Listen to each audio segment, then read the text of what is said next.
going on, guys? It's your boy the Boxing Lowdown, and I'm back here with another video. Now, as always, people, don't forget to like, share and subscribe. Feel free to drop a comment if you like, and I'll happily get back to you. Now, let's get on to this week's fantasy matchup, man. Very good matchup. We head over to the middleweight division. Great clash of styles this would have been.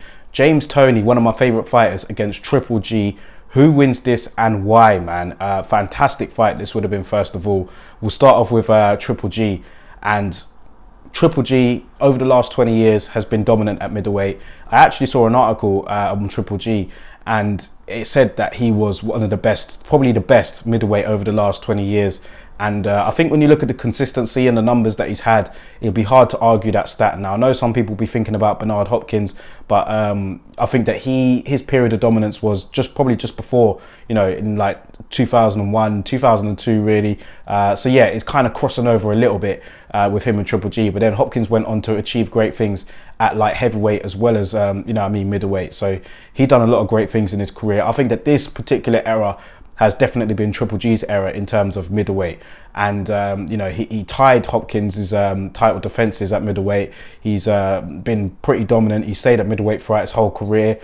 Triple G, one of his best performances for me was against David Lemieux. He absolutely dominated him, and it was just a fantastic, calculated breakdown of him. And he used his jab to great effect in that fight. Was very dominant, stopped him, I believe it was in the 7th round. And he looked unbeatable at that point. I think that was around 2015, 2016.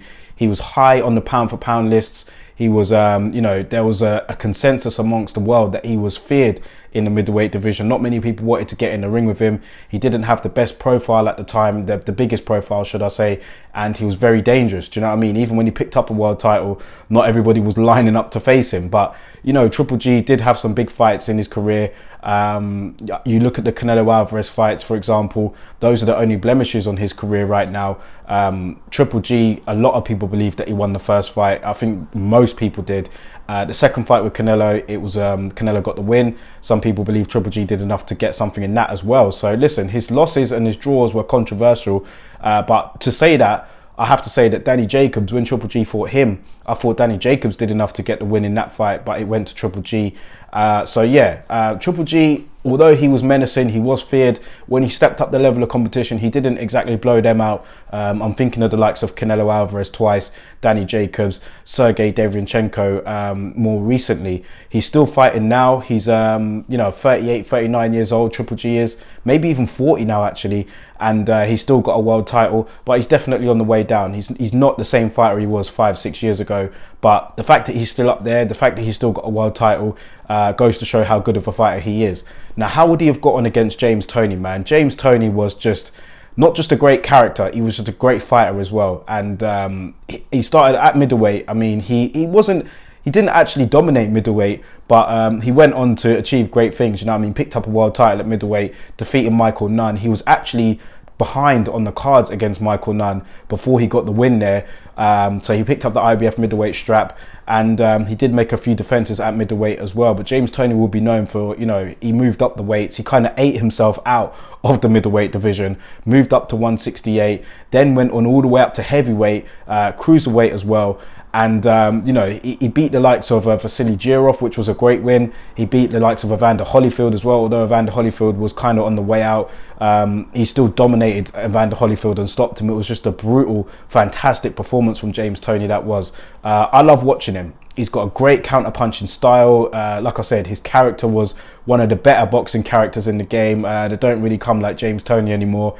And he wasn't spotless at 160 though, which is where this fight would have been, man. His first defense of his belt after defeating Michael Nunn, who is a very good fighter, by the way, it was a little bit rocky. Do you know what I mean? Against Reggie Johnson, he had a few problems there.